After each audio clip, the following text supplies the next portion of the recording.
কিছু কিছু মানুষ শুধু আপনাদেরকেই বোঝাতে জানে, আপনাদেরকে সঠিক ভুলের পাঠ পড়াতে জানে। এদের ডিকশনারিতে এই জিনিসটাই নেই যে ঠিককে ঠিক বলার সাহস নেই, ভুলকে ভুল বলার সাহস নেই। যে কারণেই এদেরই ফ্যামিলিতে সব মহিষাসুর রূপী মেয়েরা মানে অসুর শক্তি নিয়ে বিরাজ করে। সব কিছু ধরা খেয়ে সব কিছু ধরা পড়ে যাওয়ার পরও এই শিক্ষিত মেম্বারগুলি কি বলবে জানেন? তুমি যদি ফেক আইডি খুলেছিলে তো সেই ফেক আইডিতে অরিজিনাল আইডিটা কেন রাখতে গেলে ফ্রেন্ড লিস্টে? ফেক আইডি খুলেই রাখতে পারতে। এদের বলার মানে এতটুকু সৎ সাহস নেই যে এটা ভুল করেছো, এটা অন্যায় করেছো, এটা ঠিক হয়নি। আর এদের কারণেই এই বিষরূপী মহিষাসুররূপী মহিলাগুলি এত মাথা চাড়া দিয়ে ওঠে। এই ঝামেলার সেদিনই মূল সমেত সর্বনাশ হয়ে যেত, যেদিন এই শিক্ষিত রূপী মেম্বার ওপরতলাতে ছিল, নিচে তলাতে মা যখন আমাকে থ্রেট করছে, আনাপ সানাপ বলছে, তখন সে যদি নেমে এসে বলতো যে মা তুমি এগুলো ভুল করছো, তুমি এগুলো অন্যায় করছো, তুমি ওর শাশুড়ি নও, তুমি ওর যা, এই ফ্যামিলিতে তোমারও যা অধিকার আছে, ছোট কাকিমারও তাই অধিকার আছে। এদের সত্য বলার সৎ সাহসটাই নেই। এরা শুধু লোককে ঠিক ভুলের পাঠটা ভালো পড়াতে জানে, আর নিজেদের কেবল জগা খিচুড়ি, কাদা মাখা, নোংরা বিহেভিয়ার আর নোংরা জিনিসকে এরা প্রশ্রয় দেয়। ভগবান বারবার ইশারা করে বুঝিয়ে দিচ্ছে যে যেটা করবে সেটাই তোমাদের সাথে বিপরীত ঘটে যাবে, কারণ এবার পাপের কলসি ভরে গেছে। তাই এবারে একটু সতর্ক হয়ে যাও। আর ওই যে ছিটেন কেটে বেড়াও না আমাকে, আঁধারে পাঁধারে আশেপাশে বহুত ছিটেন কেটে বেড়ালে, বহুত সহ্য করে নিলাম। কার জন্য সহ্য করেছিলেন জানো? তোমার জন্য নয়, তোমার হাজব্যান্ডের জন্য। কারণ তোমার হাজব্যান্ডকে আমার স্বামী নিজের সন্তানের মতো মানুষ করেছে, আমিও নিজের সন্তানের মতোই দেখি। তোমার কিছু কেচ্ছা বেরিয়ে এলে পাছে আমার সন্তানটির না দুঃখ হয়, যে কারণেই আমি চুপ থাকি। ঠিক আছে?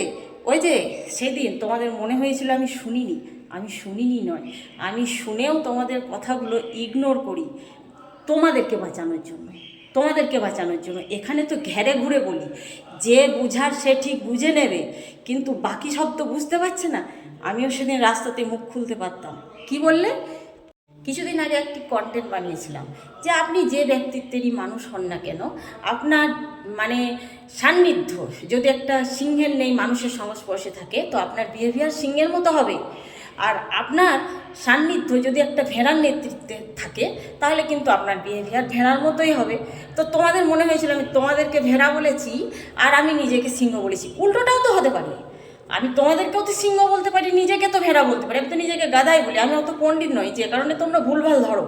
বিষয়টা হচ্ছে আমি যা কন্টেন্ট বানাচ্ছি তোমাদের গায়ে চিটিয়ে লেগে যাচ্ছে, চিটিয়ে।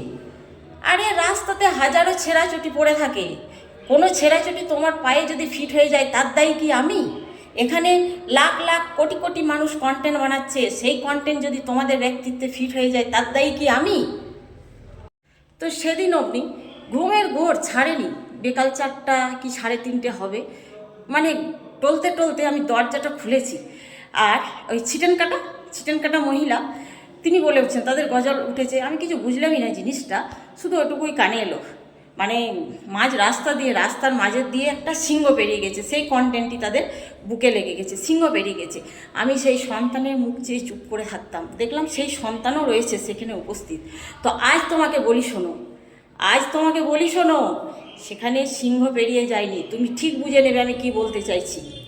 জামাইবাবু ফোন করেছে বলে যে মুসলিম ওই সিভিক পুলিশটার সাথে, বুঝতে পারছো তো? এই যে পানশিউলি নূতনডাঙ্গা ব্যাংকে গার্ডও দেয়, খাট্টা করে বটে, সেই সিভিক পুলিশটা না ওই সিংহটাকে রাস্তা দেখিয়ে বেরিয়ে গেছে। এবারে মুখ খুললে একটু সাবধানে মুখ খুলবে, কারণ যেদিন ওই আঁচল করে গাছের পাকা আমগুলো নিতে না, তখন মনে হতো না কাকিমা শত্রু বেটে, তখন মনে হতো কি বলতে, শ্বশুরের সাথে যা হয়েছে কাকিমা, আমার সাথে কি বটে, আমার তোমার সাথে সব চলবে। তখন তোমার মনে হয়নি। তো তোমার দেখছি পেট গোল, দেহ গোল, দিমাগটাও গোল। তোমার যদি কিছু মনে কিছু কনফিউশন ছিল তুমি আমাকে জিজ্ঞেস করতে পারতে, কিন্তু তুমি কি করছো? ওই ডুম বাউরি হাঁড়ি মুচুদের মতো যেখানে সেখানে ছিটেন কাটছো। আমি ছিটেন কাটবো না, আমি একবারে বসিয়ে দেবো, ঠিক আছে? আর শোনো, যেদিন তোমার শ্বশুর মানে কি বলবো, ওই ধানের বীজ আখর বলে না, আখর নিয়েছিল আমাদের মাঠে, তখন মনে হয়নি ছোটো ভাইটা শত্রু বটে, তখন বন্ধু মনে হয়েছিল। কিন্তু যখন সে বছর ফলনটা বেশি হয়েছিল, সরকারি রেটে আমার আর 2 বস্তা ধান রয়ে গিয়েছিল, আমাদের সাথে দেওয়া হয়নি, দেবো বলেছিলাম। তোমার শ্বশুরের অবজেকশন ছিল, কিন্তু তোমার স্বামীর ছিল না, আমার সেই ছেলের ছিল না। সেই ছেলের অসহায়তার চোখ, অনুশোচনা ভরা চোখ, দুঃখ ভরা চোখ আমরা স্বামী স্ত্রী পড়তে পেরেছিলাম, কিন্তু তার বাপ তার চোখ পড়তে পারিনি। সেই ছেলেটাকে এই সন্তানের মতোই দেখি বলেই চুপ থাকছিলাম, ঠিক আছে? এবারে ছিটেন কাটা গালিগালাজ করার আগে একবার ভেবে নেবে যে কার সম্বন্ধে কি বলছো। তোমার শাশুড়ির মুখে রানী, তোমার ননদের মুখে রানী, তুমিই জুটে গেলে একটা ব্যতিক্রম। ওই যে লেডি মহিষাসুরের সংস্পর্শ কিছুটা তো হবে। আর ওই লেডি মহিষাসুরকে মানে আড়াল করতে তার ওই সকল শিক্ষিত দেওয়ার পারিপার্শ্বিক চাপ, হ্যাঁ, ওই আড়াল করে করে আজ এত দুর্গতি। ওই লেডি মহিষাসুরটি বিসর্জন হওয়ার সময় এসেছে।